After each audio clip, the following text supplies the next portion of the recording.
What's up with it, man? Polo Sports Talking Entertainment here again with another one. Hit the like button, sub to the channel if you're not a member, and also hit the notifications to get all of my content and all of my videos. What's up with it, True Viking? I see you in the building, Queen, and Theo. I see you in here. Now, Theo, you had said, good morning, Polo. You said, I bet it was Doug Gottlieb. Nope, it wasn't Doug Gottlieb. Absolutely not. Okay. It was on the Ben Maller show. Okay. Uh, Pretty much uh, the foolish take that um, Ben Maller had to say is that Manu Ginobili should not have been a Hall of Famer. Okay. He said, quote, nothing against him. I hear he's a nice guy. He was a good player. He's just not a Hall of Famer. My theory on the Hall of Fame is spot on. They have extremely low standards for admission. Now, part of that I do agree with, but in this case, absolutely not. He said, quote, the Hall of Fame made a mistake honoring Manu Ginobili.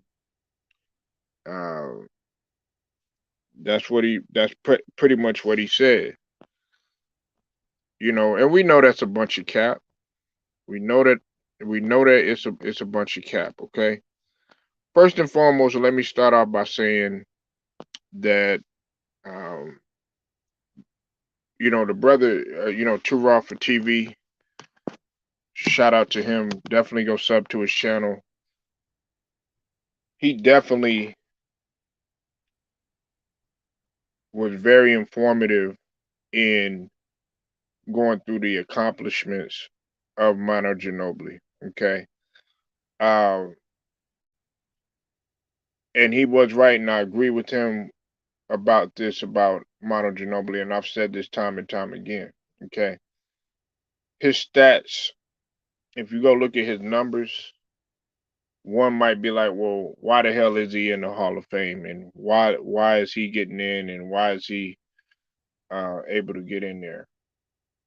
And what we have to understand is that the criteria for the Hall of Fame is many other factors. It's not just what you do if a player happens to make it in the NBA.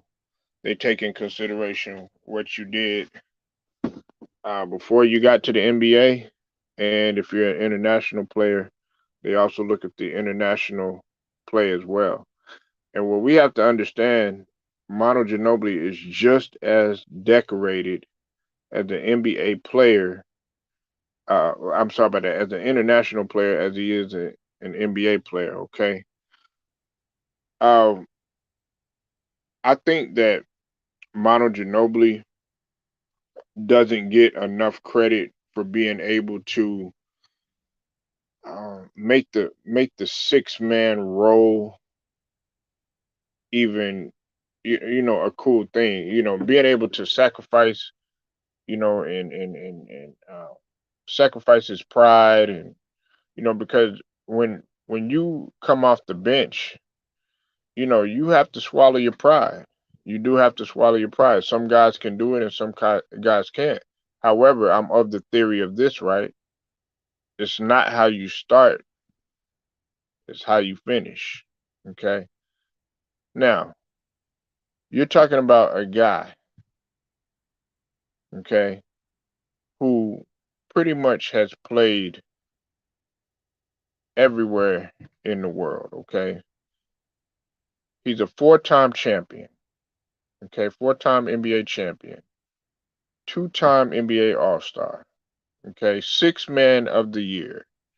Um, we all know that he got his jersey retired by Argentina, okay? Had his jersey retired by the San Antonio Spurs.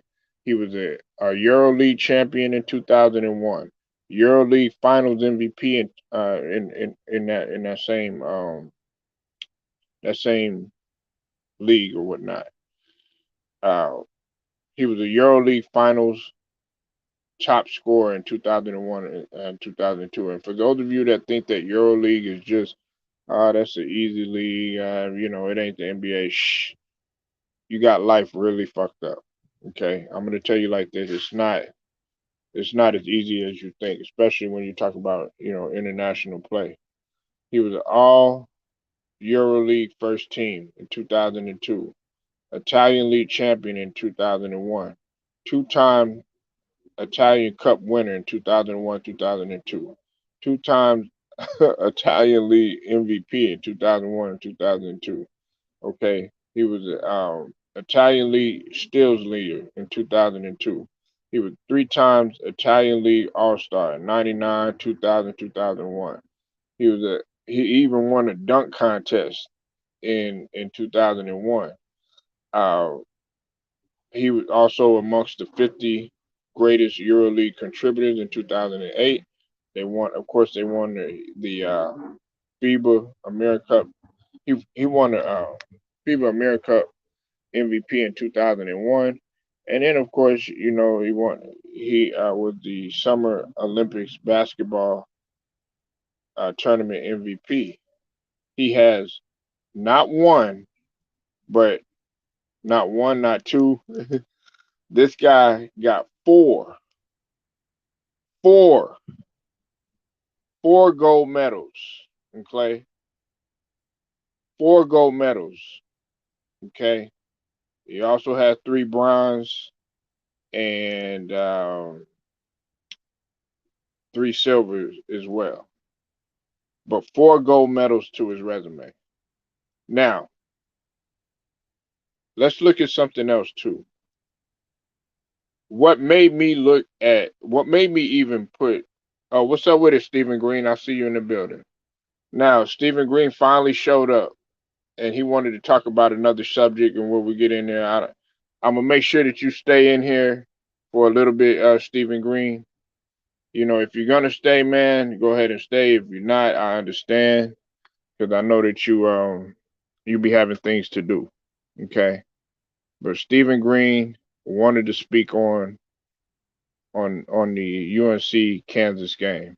I dropped the link for you, but we'll get to that in just a second. Let me finish this up real quick, okay?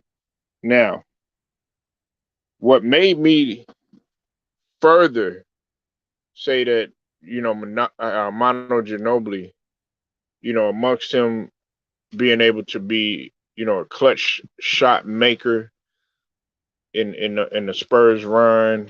Don't get me wrong. He was one of those type of players. He would make a lot of crucial mistakes. Sometimes people would be like, "Man, what are you doing?" and stuff like that. That's why sometimes I dub people. Sometimes he's the Ginobili of this or he's the Ginobili of that. But he'll come down the stretch and he'll make sensational plays, such as when he'll hit a big shot, or when he had that block against Harden, um, a few years back, a crucial block. Just plays like that were sensational that you just often remember. But the one thing that really, I would say, leapfrog my way of looking at Manu Ginobili was when they absolutely dismantled the USA in the 2004 Olympic Games in the semifinals. Okay, and Manu Ginobili was absolutely great in that game. Okay, you can hit the link, Steven. Now he had 29 points. He put up 29 points. This was back in '04. Okay, and just was absolutely, you know, just destroying the U.S. And I remember, it was him and a couple of other guys, man, that were just, coming in and just absolutely just dismantling the U.S. But Mono Ginobili in that game was was by far the best player on that squad, and he led them. Okay, he led them. I mean, 9 for 13 shooting. including 4 from 6, was red hot from that game, including 4 for 6 for 3 pointers. Okay, played a played an absolute monster game. And I remember Scola did a good job too. Scola did a good job too as well, because Scola did a good job defensively. He didn't shoot that well, but and I just remember that distinctly. And you also had some guys on there that really didn't, you don't even know about, just coming in there, man. I remember that big dude, man, forget his name, man, but just coming in there, dribbling top of the key.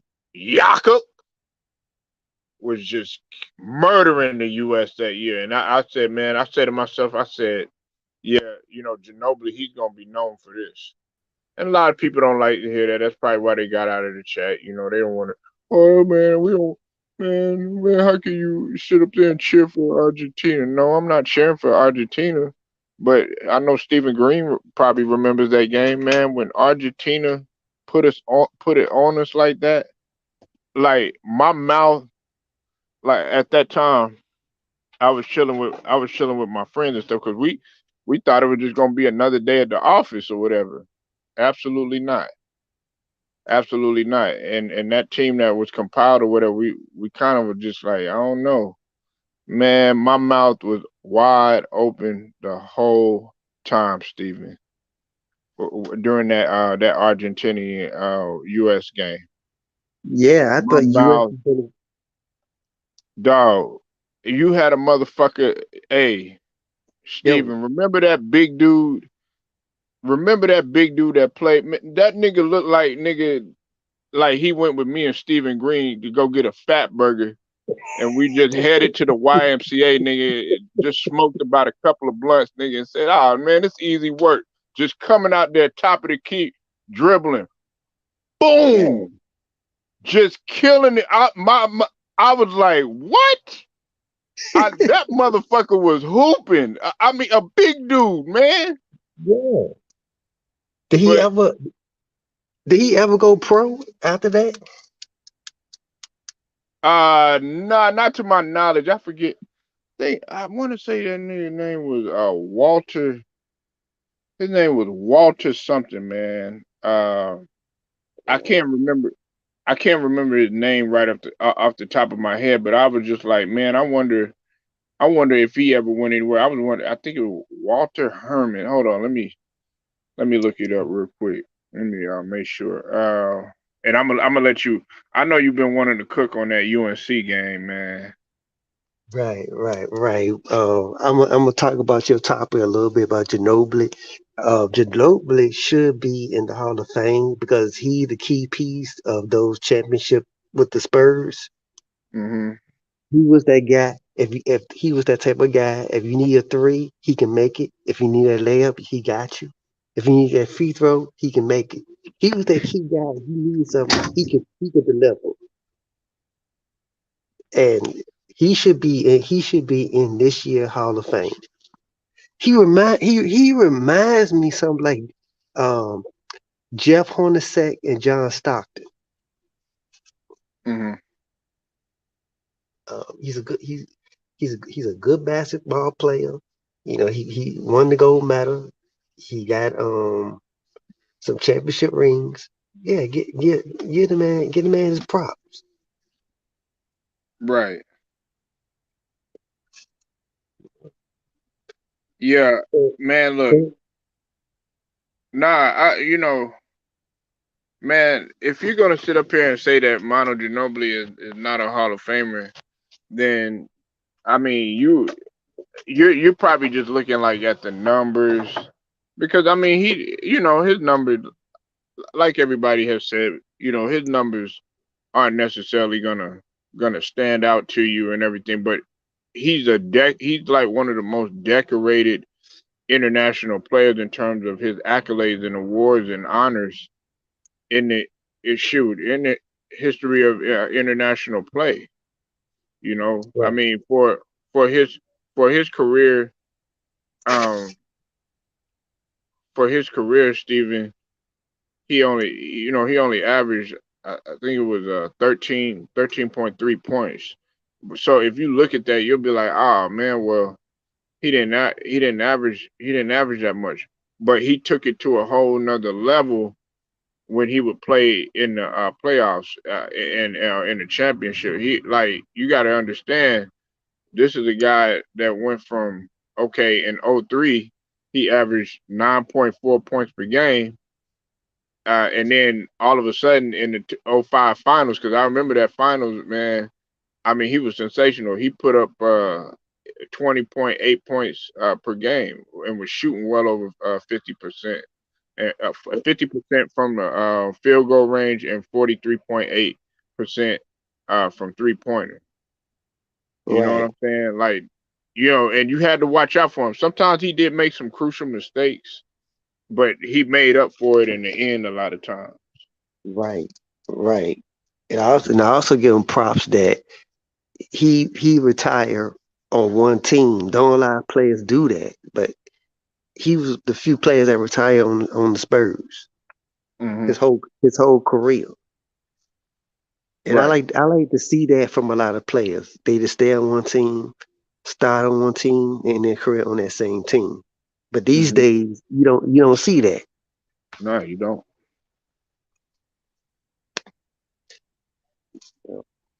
No, you don't, man. You see guys that that wanna they hop around and of course we can't help the era that we live in, unfortunately, and the era that they're coming up in terms of the CBA. But now I think a lot of guys are really starting to take advantage of the CBA. They're really abusing it and stuff. And I'm telling you, Right, man, it's going to come to a point where we might be looking at a strike. I don't want it to happen. You know what I'm saying? And I don't want or a lot right, closeout or something like that, man. But it might end up taking place. You know what I'm saying? Because these guys, right. man, are trying to abuse it. Sitting out stuff like that. And in the NBA, they wanna try to put a decent product out on the floor. All Yeah, right, if my man. Let's. go Oh, go ahead. ahead, man. Okay, go ahead. What you gonna say about the Nah, man. I know you want to get into the meat and potatoes of everything. You want to talk about UNC and Kansas. right? Congratulations to Kansas Jayhawks. I had a bad taste in my mouth. I woke up upset this morning. Congratulations to North Carolina um, for putting everything on the line to win the championship. But it was a couple of things that I was upset about. Like I was telling you during the tournament, I was telling you that Duke, North Carolina, Kansas, UCLA, when you have big leads over those teams, you got to keep going because they the historic teams that have capabilities of coming back. I think it was a 15-point lead. It should be 30, 40. You keep going, you keep dominating. Um, those players on both teams can go to the draft. They can go. Most of them can go to the first, second round picks because they are good. And McCormick, he impressed me. He's a good player. He got potential. He'll probably be in the top 10, maybe the top 5 pick. Um, Baycott, I feel for that man. He's a warrior. Um, if he could have, if he would just, if it wasn't for that injury, I believe North Carolina would have won the game.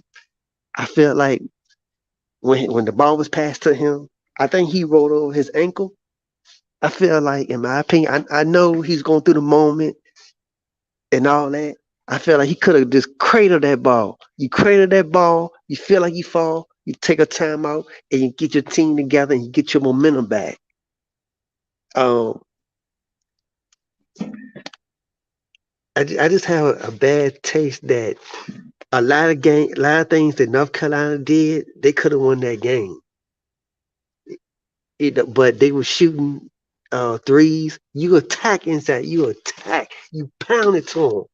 You build that lead from 15, 20, 30. You keep going. You dominate. You don't let your foot off. You keep going.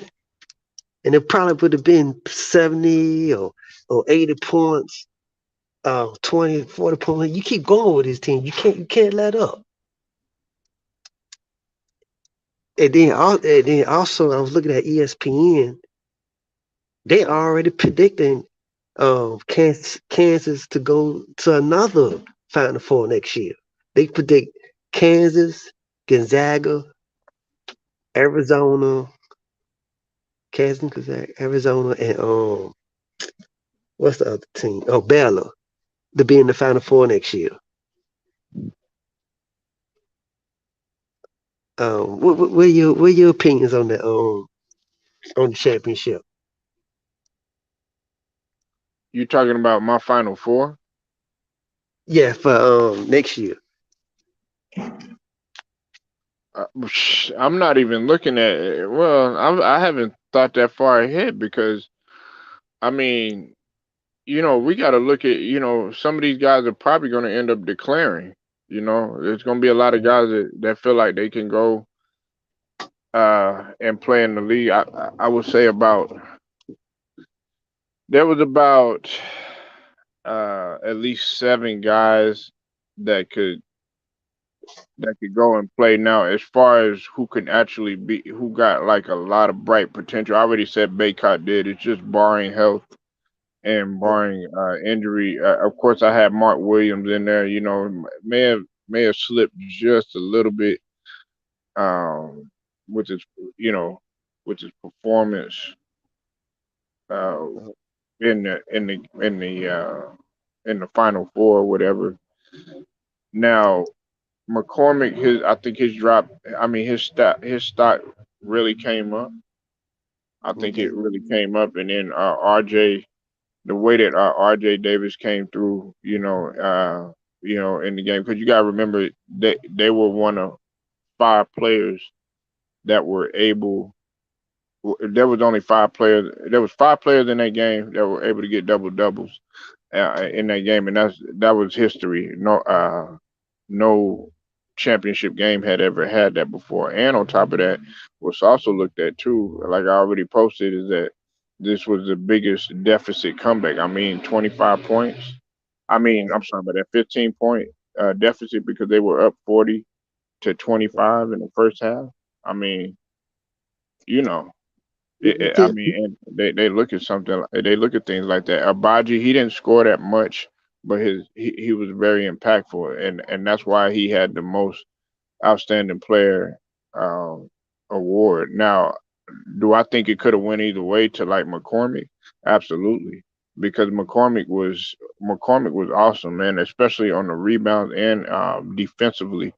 They were locked in. They got a lot of stops, Steven. You know what I'm saying? Everybody was just looking at the offense and looking at the shooting stuff like that. I wasn't really looking at it like that because they shot poorly from the line. They shot poorly from free throws, but they shot good from 3 pointers. That's where they had the edge at in North Carolina. But guess what? North Carolina had out rebounded them. They had the edge in them on rebounds. But Right. who had the edge on the exterior? It was Kansas because they had him. They led them as collectively from the perimeter in terms of steals. Go ahead, my bad. I didn't mean to cut you off. And Martin he was a big factor shooting those threes when he needed it, shooting the threes, going in the inside. I think he's a senior. I don't know if he's a senior or junior. He'll probably end up in the draft.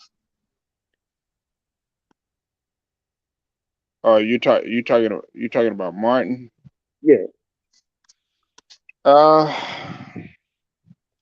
I mean it's tough. It's tough to say. Steven. Um, he had he had 14, and he had some key shots, but how is he going to succeed at the NBA level? How is he going to be able to do that sort of thing at the NBA level? Like McCormick, I can already see him being an NBA talent. Abaji, he could be a decent 3 and D guy at the next level. Of course, I've already said about Baycott, he's already an elite rebounder at the college level. You know what I'm saying? I mean, this guy's giving you 20 and 20 some games. He had Yeah. 22 rebounds that last game. But guys don't like to look at the muscle work, Steven. They look at, oh well, how many buckets did he score? How many points did he score? Well, guess what wins the championship? Rebounds and defense. That's part of the reason why I don't take anybody seriously when they say, "Oh my God, you ought to go into the championship." In terms of James Harden, what the fuck does he bring to the table in terms of defense? What the fuck does he bring to the table in terms of intangibles? He brings absolutely nothing. He brings drama. He brings cancer. He brings uh, confrontation. He brings friction. That's not gonna win. Right. Right. I feel that Cuba Davis, he's gonna get a ring in the future.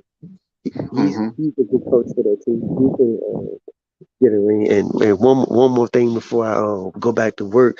What do you think about Nolan Smith going to Louisville as the coach? I didn't like it. I didn't like it, man. I absolutely hated it. You know, I I wanted Nolan, Strolling Nolan to actually be the coach. But Shire, unfortunately, he's gonna be that guy. That's gonna be it's gonna be taking over. But Nolan has been on there for a while, and I don't blame him. Now he gets an opportunity to be over there with Kenny Payne. It'll be wonderful for him to go over there and start a new foundation and hopefully be able to find somewhere else. I could see him as a head coach. Like I was saying yesterday, I would like to have a guy like Shane Battier or just a great basketball mind. Look, I don't Shire, he's decent. Been on there for quite some time, but Nolan has been on there longer. And I don't blame him for going ahead and jumping on that opportunity.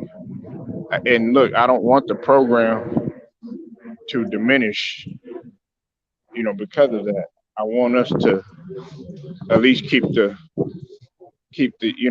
foundation going because that's what Duke is about, man. We about consistency. We either in it or about to win it every year, Stephen. Right. Do you feel like? Because I feel like if it wasn't for Shire to get the coach, I feel like Grant Hill would have been a good fit. Yeah, yeah. Yeah. I mean, yeah, but I don't think I think Grant Hill is more. I think he's more focused and more suited for broadcasting. Matter of Okay. fact, he's more suited for because you heard what he's trying to do. He's trying to keep our both young and old African American males from being broke.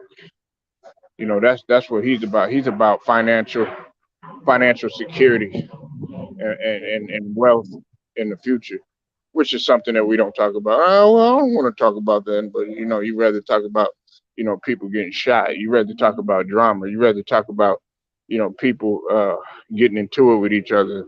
That's really not even building anything, and you wonder why we don't even get nowhere. Well, man, I can't find a job, man. Man, I ain't gotten there, man. I ain't getting no business, nigga. To get up off your motherfucking ass, nigga, and then make some sacrifices. Yeah,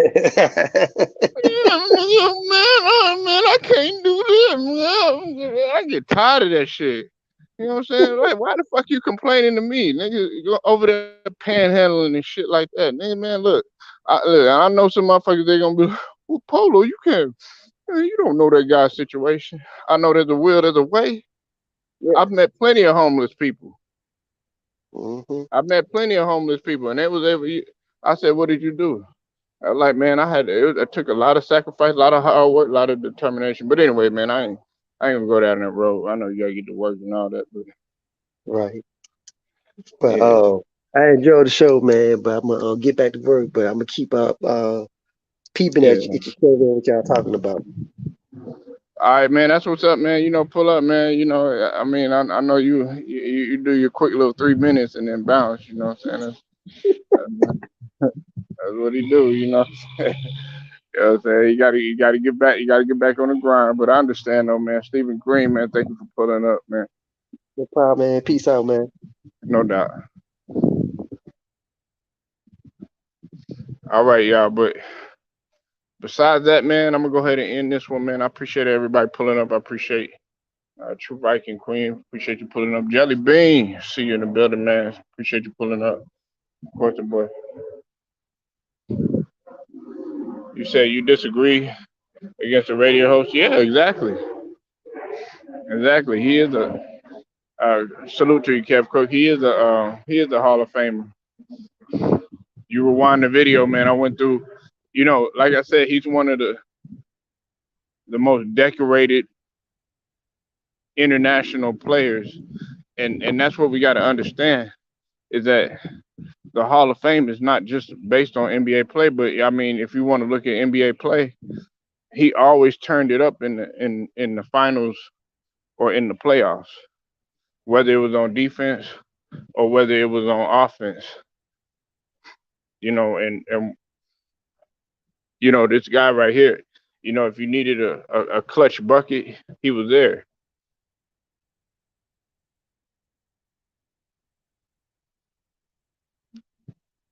Well, I mean, that's all I know how to do. Nobody else gonna do it for you. But the important thing is that you stay on your motherfucking grind. You know what I'm saying? I mean, I do this to inspire. I do this. You know what I'm saying? Like, you can sit up here and tell me to be on the grind all day, but you got to do that shit yourself too, though. You know what I'm saying? I mean, I only want grinders and hard workers around me.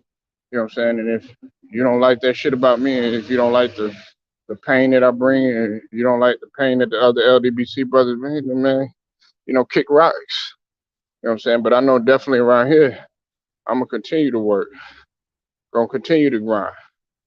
You know what I'm saying? That's what it's about. But this subject right here, it has to be talked about because Mono Ginobili, he's the epitome of being able to swallow your pride and sacrifice for the betterment of the team. There's not a lot of guys that feel too good about coming off the bench, believe it or not. Because you got a lot of guys, they got big egos, especially with a alpha competitive environment like that. You know what I'm saying? Hell yeah, Kev. You know how we do around here. You know what I'm saying? I mean, shoot, man. If they not gonna grind with you, man, grind on your motherfucking own. Shit, shoot. If they not listen, if if if they gonna leave, if they gonna leave you alone, man, go ahead, go on home. I grind on my own. Shit. I mean, that's how it be. You know what I'm saying? But that's why, like, I laugh at motherfuckers that sit up there saying shit about the homie ticket. They sit up there and, oh man, well, you only doing this for money, man. Nigga, you don't need that need goddamn money, nigga.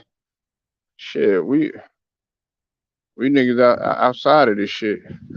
We got life outside of this shit. Yeah, R.I.P. to Kobe all day.